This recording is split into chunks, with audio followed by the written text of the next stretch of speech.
Today on Animal Fact Files, we're discussing dugongs. You can subscribe to the channel for updates on new animal episodes. Perhaps you know the name dugong because of a certain game, but dugongs in real life would have much higher HP.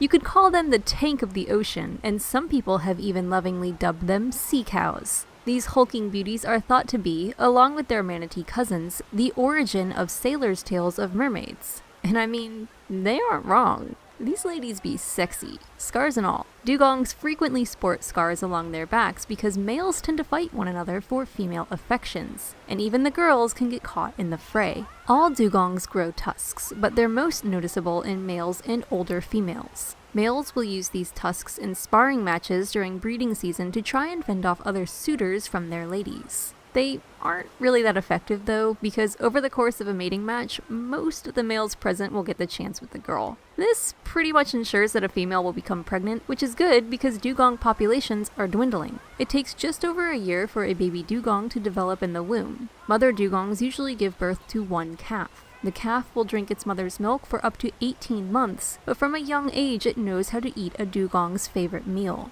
Dugongs almost exclusively eat seagrass. They're herbivores, which is highly unusual in marine mammals. Seriously, just think about that for a minute. Weird, right?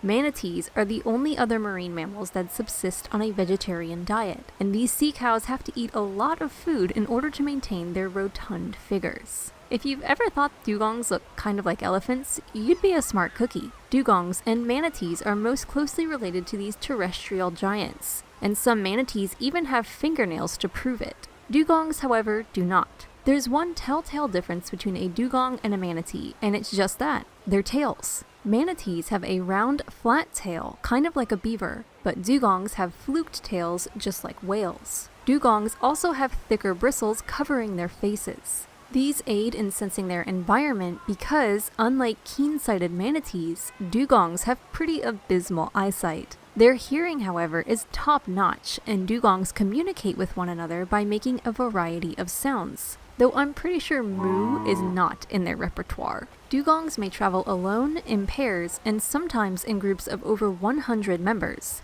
It all really depends on where they live. Dugongs live pretty much exclusively in shallow saltwater throughout the Indian and Pacific Oceans. Though they have been recorded more than 50 feet below the ocean's surface, on average, dugongs stay in water less than 10 feet deep. As babies, dugongs are vulnerable to shark, crocodile, and killer whale attacks, but the adults can pretty much fend for themselves, and they can live to be as old as us.